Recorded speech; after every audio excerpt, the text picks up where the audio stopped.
அன்பார்ந்த நேயர்களுக்கு வணக்கம். நான் உங்கள் மதுசூதனன் கலைச்செல்வன். தினம் ஒரு கதை நிகழ்ச்சியில் இன்று உங்களை சந்திப்பதில் மகிழ்ச்சி கொள்கிறேன்.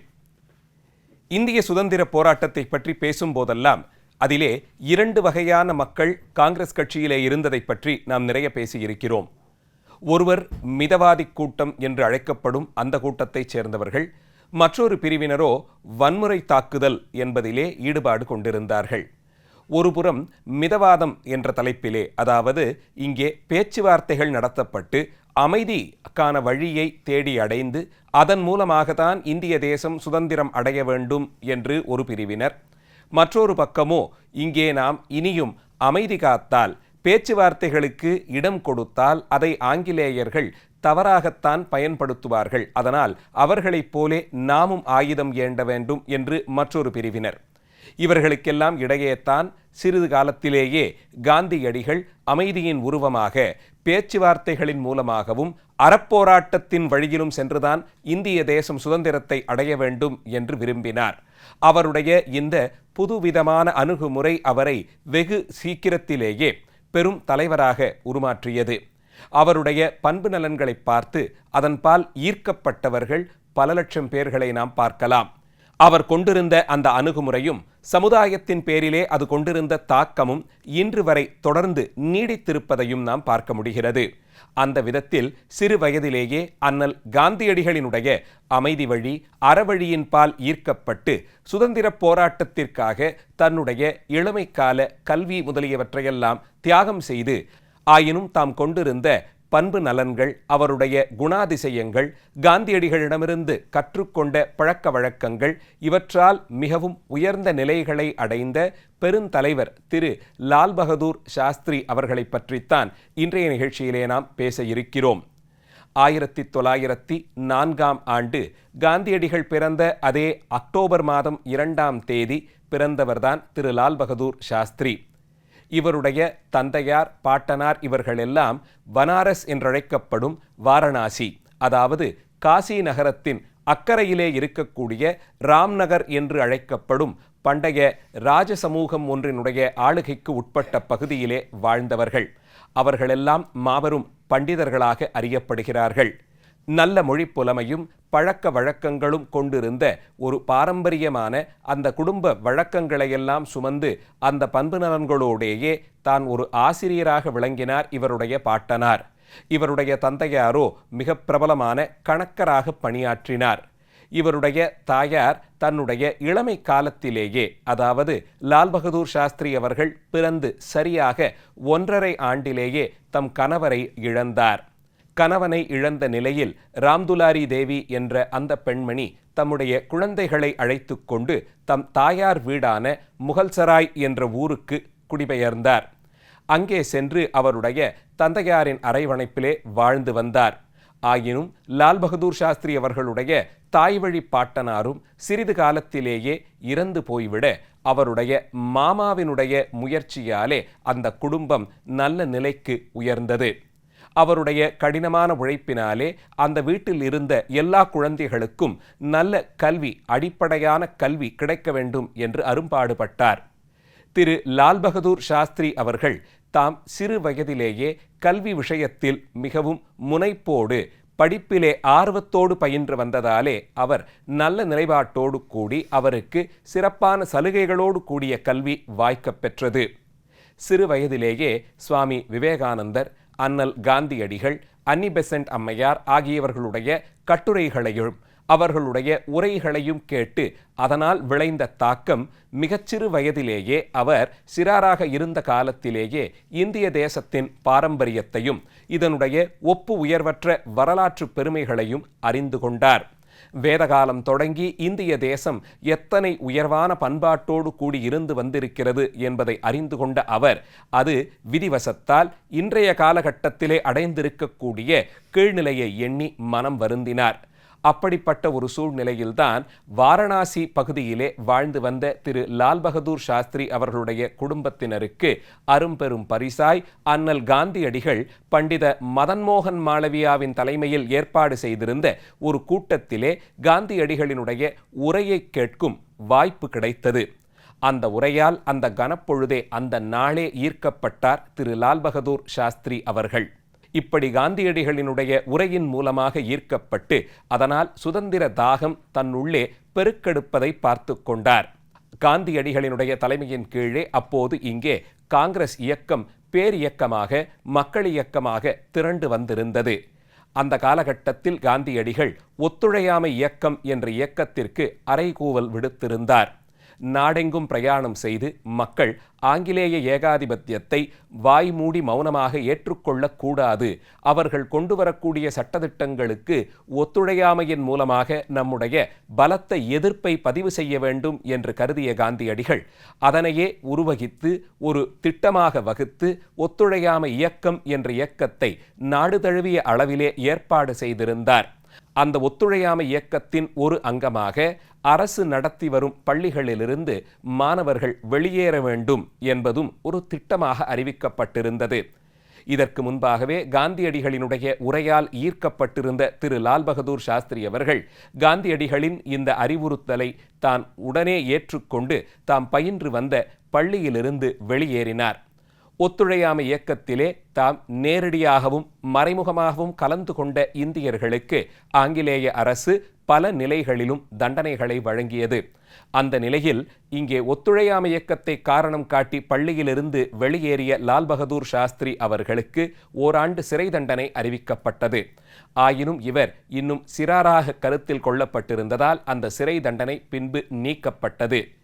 இப்படி சிறு வயதிலேயே பள்ளிக்கல்வியை ஒத்துழையாமை இயக்கத்தின் காரணமாக துறந்து வெளியேறினார்.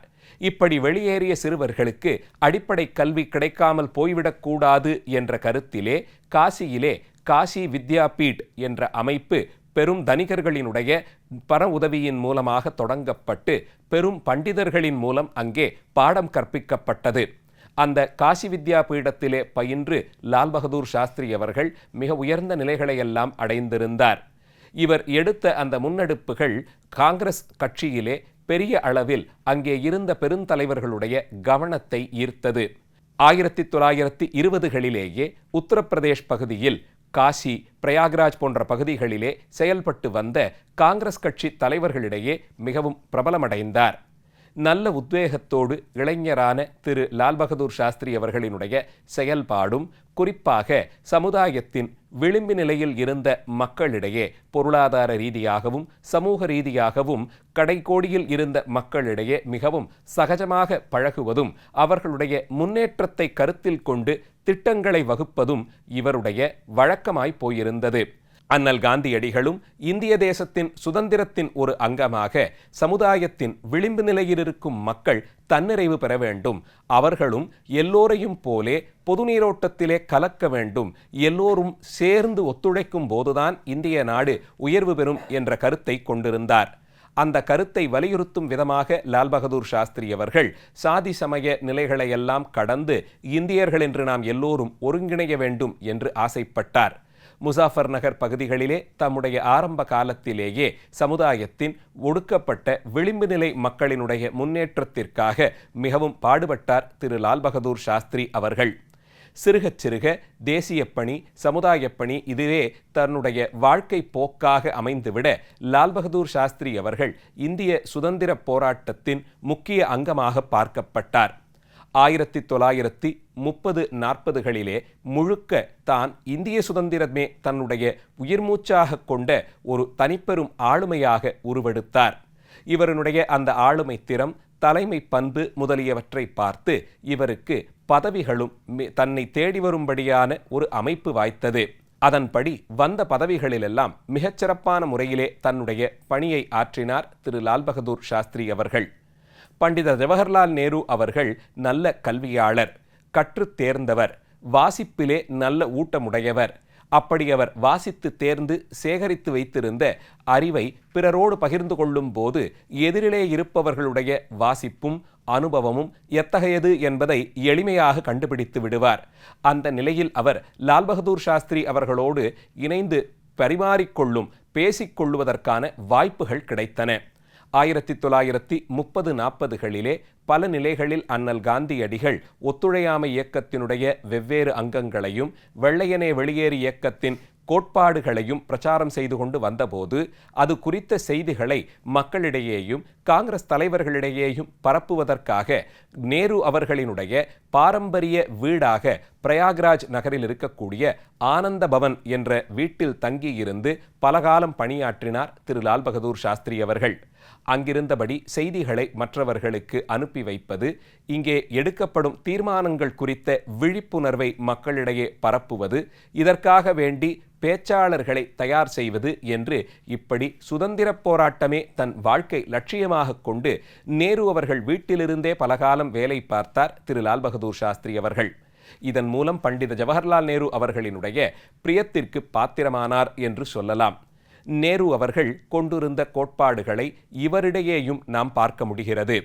ஒருங்கிணைந்த மக்கள் வளர்ச்சி, சமுதாய வளர்ச்சி, பொருளாதார வளர்ச்சி முதலியவைகள்தான் சுதந்திரத்திற்கு பிறகு இந்தியாவை வல்லரசாக ஆக்கும் பாதையிலே கொண்டு சேர்க்கும் என்று நேரு அவர்களுடைய பொருளாதார தீர்மானங்களிலே அந்த சாயல் இருந்ததை பார்க்க முடிகிறது. இதே எண்ண ஓட்டம் திரு லால் பகதூர் சாஸ்திரி அவர்களுக்கும் இருந்தது. அதனால்தான் சிறுக சிறுக இந்திய சுதந்திரத்திற்கு பிறகு இவருக்கு பல உயரிய பதவிகள் வாய்க்க அந்த பதவிகளிலெல்லாம் தாம் மிகச்சிறப்பான முறையிலே பணியாற்றினார். ரயில்வே துறை அமைச்சர், ஒருங்கிணைந்த இந்திய தேசம் சுதந்திரத்திற்கு பிறகு அதனுடைய உள்துறை அமைச்சராக இருக்கும் பணி முதலியவைகளெல்லாம் வாய்க்கப் பெற்றார். இவருடைய ஆட்சி காலத்திலே இங்கே வெள்ளை புரட்சி, பசுமை புரட்சி முதலியவற்றை பெரிய அளவிலே ஊக்குவித்தார். சுதந்திரத்திற்கு பிறகு இந்திய தேசம் பொருளாதார அளவிலே பல்வேறு காரணங்களால் மிகவும் பின்தங்கி இருக்க, பொருளாதார முன்னேற்றம் இந்தியர்களுக்கு வேண்டுமென்றால் இங்கே பசுமை புரட்சி ஒன்று ஏற்பட வேண்டும் என்று விரும்பினார். அதற்கு தகுதியாக இந்தியாவின் சில மாநிலங்களிலே பல்வேறு மாற்றங்களை விவசாய வழக்கத்தில் கொண்டு வந்தார்கள். இந்த காலகட்டத்தில் பிரதம மந்திரியாக உயர்ந்திருந்த திரு லால் பகதூர் சாஸ்திரிகள் இப்படிப்பட்ட புதிய அணுகுமுறைகள் எல்லாவற்றையும் ஒருங்கிணைத்து அதை மக்களிடையே பரப்புவதற்கான பணிகளையும் மேற்கொண்டார். வெள்ளை புரட்சியின் மூலமாக இங்கே பால் வளம் மிகுதியானது. ஏழை எளிய மக்களுக்கும் பால் மற்றும் பால் சார்ந்த பொருட்கள் கிடைப்பதற்கான வழி கோரப்பட்டது. தேசிய அளவிலே பால்வளைத்துறை அமைச்சகம் ஒன்றை ஏற்படுத்தவும் அது குறித்த ஆராய்ச்சிகள் மேற்கொள்ளவும் பல்வேறு திட்டங்களை கொண்டு வந்தார். 1950-60களிலே இந்திய தேசம் சுதந்திரம் அடைந்திருந்த ஒரு முதல் 10-20 ஆண்டுகளுக்குள் பல்வேறு போர்களை சந்திக்க வேண்டிய ஒரு இக்கட்டான சூழல். அதிலே 1966ஆம் ஆண்டு பாகிஸ்தானுடனான இரண்டாவது பெரும் போர். அந்த போரிலே இந்திய தேசம் மிகச்சிறப்பான முறையில் வெற்றியடைவதற்கு இவருடைய தலைமைத்தான் காரணமாக கருதப்படுகிறது. அந்த போரை தொடர்ந்து 1966ஆம் ஆண்டு இதற்காக வேண்டி ஒரு அமைதி உடன்படிக்கையை உஸ்பெகிஸ்தான் நகரில் இருக்கும் தாஷ்கண்ட் என்ற நகரிலே அந்த உடன்படிக்கையில் கையெழுத்திடுவதற்காக பிரயாணம் செய்தார். அங்கே தங்கியிருந்து அந்த உடன்படிக்கையிலே அமைதி பேச்சுவார்த்தைக்காக வேண்டி கையெழுத்து இட்டு முடித்து அடுத்த நாள் இவர் இறந்தும் போனார். இவருடைய மரணம் குறித்து பல்வேறு செய்திகள் கூறப்பட்டாலும் 1966ஆம் ஆண்டு இந்திய தேசம் மிக முக்கியமான ஒரு ஆளுமையை இழந்தது என்பதுதான் உண்மை.